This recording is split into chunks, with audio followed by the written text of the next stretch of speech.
Good morning friends. Maharashtra के पूर्व गृह मंत्री अनिल देशमुख के ऊपर फर्जीवाड़ा का शिकंजा कसते जा रहा है और जैसे जैसे समय बीत जा रहा है वैसे वैसे उनके खिलाफ बहुत सारे फर्जीवाड़े के खुलासे होते जा रहे हैं। और अब जो नया खुलासा हुआ है बहुत ही चौंकाने वाला है कि एक गृह मंत्री इस हद तक गिर सकता है कि कैसे रिश्वत और पैसे के लिए क्या क्या बना रखा था, क्या क्या एम्पायर खड़ा कर रखा था। तो आइए चलिए मैं बताता हूं आपको आज अनिल देशमुख के बारे में। इन्होंने फर्जीवाड़े के लिए 18 ऐसी कंपनियां बना रखी थी जिसका कोई वजूद नहीं था। और ये महाराष्ट्र के गृह मंत्री है और इन्होंने कलकत्ता के एड्रेस पे 18 फर्जी कंपनियां बना रखी थी जिसके अंदर करोड़ों का लेन देन हुआ और वो 2 नंबर का लेन देन हुआ। और इन सारे कंपनियों में करीबियों के मदद से परिवार के सदस्यों का नाम था, यानी कि फर्जीवाड़ा हुआ है और जम करके हुआ है।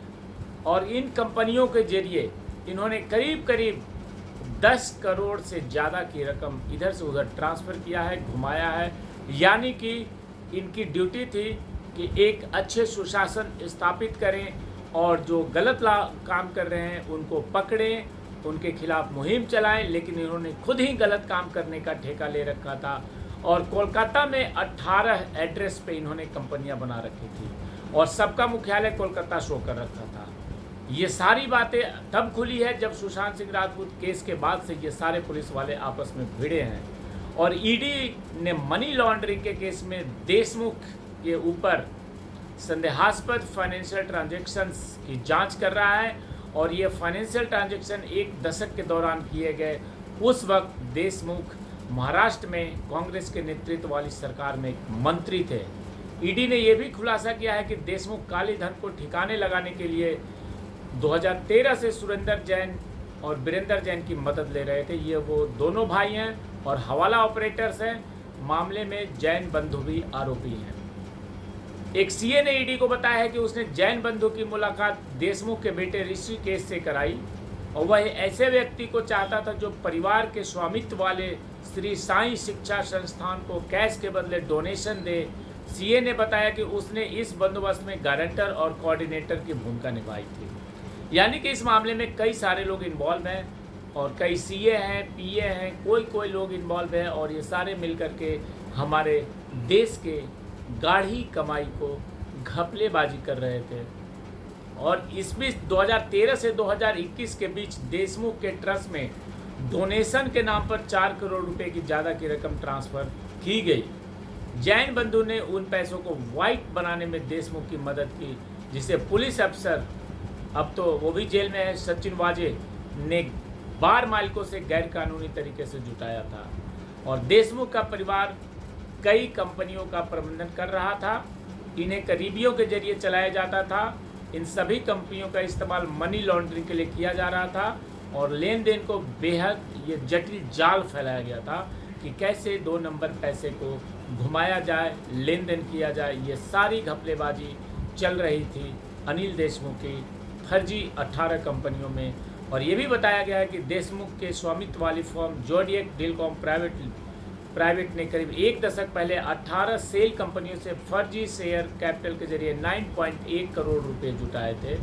और इस रकम के एक हिस्से का इस्तेमाल 2 कंपनियों में वेयर हाउसिंग बिजनेस स्थापित करने के लिए किया गया। इन कंपनियों में राबिया लॉजिस्टिक और ब्लैकटॉन लॉजिस्टिक शामिल हैं। बाद में वेयर हाउस बिजनेस से जनरेट हुई इनकम को देशमुख के परिवार वाली तमाम कंपनियों में घुमा दिया गया। यानी कि अब फाइनेंशियल फ्रॉड हुआ है, तरह तरह की चीज़ों को इधर से उधर किया गया है। और अनिल देशमुख जो कि एक ऐसे व्यक्ति हैं जिनके ऊपर दारोमदार था कि ये पूरे महाराष्ट्र के गृह मंत्री, और गृह मंत्री का मतलब ये होता है कि वो वहाँ की सारी व्यवस्था को संभाले, सारे लाइन ऑर्डर व्यवस्था को संभाले, फाइनेंशियल व्यवस्था को संभाले और कुछ भी अगर गड़बड़ी नज़र आ रही है तो वहाँ पे वो एक्शन ले, क्योंकि गृह मंत्री के अंदर में सब कुछ होता है। यहाँ तक कि पुलिस व्यवस्था, टैक्स व्यवस्था और सरकार के अंदर की सारी व्यवस्थाएं होती हैं।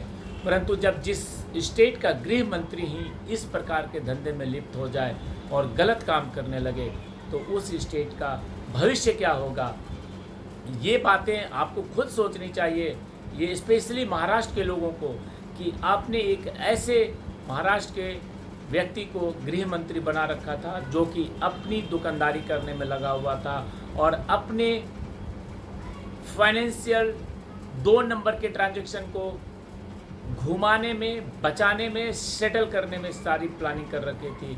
और वो व्यक्ति, ये वही व्यक्ति है जिसने कि सुशांत सिंह राजपूत हत्या मामला जब काफ़ी ज़ोरों शोरों से पूरे देश में उठा तो पहला व्यक्ति अनिल देशमुख, जिन्होंने ये कहा था कि इस मामले को हम सीबीआई से जांच नहीं कराएंगे और सुशांत सिंह राजपूत मामले को हमारी मुंबई की पुलिस करेगी। और ये वही मुंबई पुलिस के मुखिया हैं, गृह मंत्री, मतलब इनके अंडर में ही वहाँ की पुलिस भी है। और वो पुलिस जिसने कि दिशा सालियान की पूरी फाइल ही डिलीट कर दी थी बहुत ही कम समय में। तो इससे हम अंदाज़ा लगा सकते हैं कि किस प्रकार से ये लोग हर चीज़ को नष्ट करने में, ख़त्म करने में लगे होते हैं, क्योंकि इनका एक ही टारगेट होता है और वो टारगेट होता है कि राम राम जपना और पराया माल अपना, यानी कि आम जनता की, गरीब जनता की गाढ़ी कमाई को किस प्रकार से वो अपनी झोली में भर लें।